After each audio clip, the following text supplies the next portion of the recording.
വർഷങ്ങളായുള്ള സേവന പാരമ്പര്യവുമായി Mani sons supermarket Ottupara. ഉപ്പുതൊട്ട് കർപ്പൂരം വരെയുള്ള പലചരക്ക് വ്യഞ്ജനങ്ങൾ ആവശ്യാനുസരണം തിരഞ്ഞെടുക്കാൻ Mani sons super market.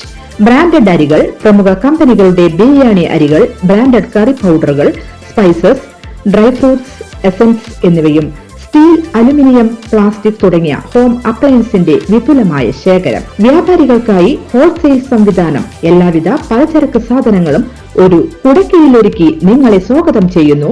Mani sons ജില്ലാ ആശുപത്രിക്ക് സമീപം ഓട്ടുപാറ, വടക്കാഞ്ചേരി. Phone number 9072303443 8078417443.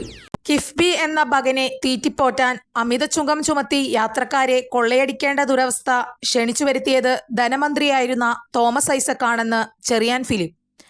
വികലമായ ധനകാര്യ മാനേജ്മെന്റിലൂടെ കേരളത്തെ ഭീമമായ കടക്കെണിയിലാഴ്ത്തി സമ്പദ്ഘടന തകർത്ത തോമസ് ഐസക് കേരളത്തിന്റെ അന്തകനാണ്. അക്കാദമിക് ബുദ്ധിജീവി മാത്രയായ തോമസ് ഐസക്കിന് കേരളത്തിന്റെ സാമൂഹ്യ യാഥാർത്ഥ്യങ്ങളെപ്പറ്റി യാതൊരുവിധ പ്രായോഗിക ജ്ഞാനവും ഇല്ലാത്തതുകൊണ്ടാണ് പ്രത്യുൽപാദനപരമല്ലാത്ത പദ്ധതികൾക്കായി കിഫ്ബി പണം ധൂർത്തടിച്ചത്. കടത്തിന് പുറമെ ഇന്ധന സെസ്സും മോട്ടോർ വാഹന നികുതിയും കിഫ്ബി ഫണ്ടിലേക്ക് മാറ്റിയത് ദുരുദ്ദേശപരമായിരുന്നുവെന്നും ചെറിയാൻ ഫിലിപ്പ് പറഞ്ഞു.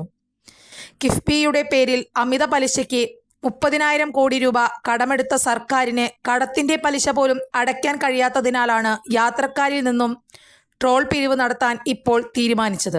കഴിഞ്ഞ സർക്കാരിന്റെ കാലത്ത് ട്രോൾ പിരിവ് എന്ന ആവശ്യം തോമസ് ഐസക് മുന്നോട്ട് വെച്ചെങ്കിലും പൊതുമരാമത്ത് മന്ത്രി ജി സുധാകരന്റെ ശക്തമായ എതിർപ്പിനെ തുടർന്ന് ഉപേക്ഷിക്കുകയാണുണ്ടായത്. കിഫ്ബി വിദേശത്തു നിന്നും മസാല ബോണ്ട് മുഖേന കടം വാങ്ങിയത് വിദേശ വിനിമയ ചട്ടലംഘനമാണെന്ന് ED കണ്ടെത്തിയിരുന്നു.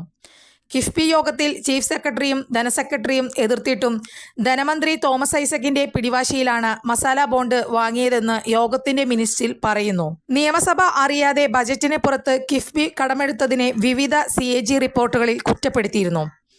കിഫ്ബിയുടെ സ്പെഷ്യൽ പർപ്പസ് വെഹിക്കിൾ മുഖേന നടത്തിയ വികസന പദ്ധതികളും സാമഗ്രി വാങ്ങലും സംബന്ധിച്ച കരാറുകൾ ഒന്നും സുതാര്യമല്ല.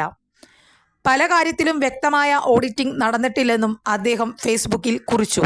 കൂടുതൽ വാർത്തകൾക്ക് ഞങ്ങളുടെ ചാനൽ സബ്സ്ക്രൈബ് ചെയ്യുക. ഫേസ്ബുക്ക് ഫോളോ അപ്പ് ചെയ്യുക. വാർത്തകൾ വേഗത്തിലറിയാൻ Anytime News.